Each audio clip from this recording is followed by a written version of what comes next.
Tony Gratacós is a writer who has just published his new book, The Song of Dimas, a historical novel about the man known as the Good Thief.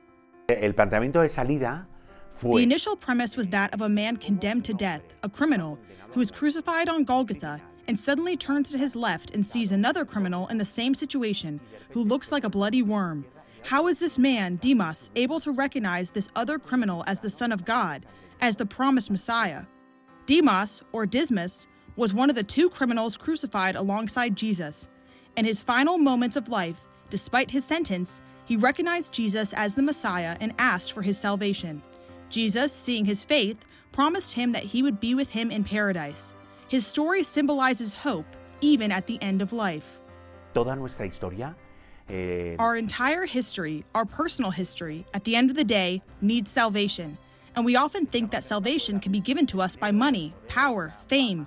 But ultimately, salvation can only come from someone other than ourselves. And that someone can only be God.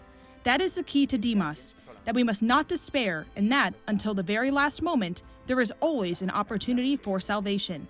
Tony confesses that reading this book provides a fundamental lesson for daily life. Yo escribí Dimas con la idea I wrote Dimas with the idea of contextualizing it in the present day. In other words, I believe that the leap of faith Dimas had to make to recognize God in a dying man at his side, in a worm crucified at his side, that leap of faith Dimas made is the same leap of faith we Christians, Catholics, have to make today to recognize God in a piece of bread. In other words, to recognize God in the Eucharist.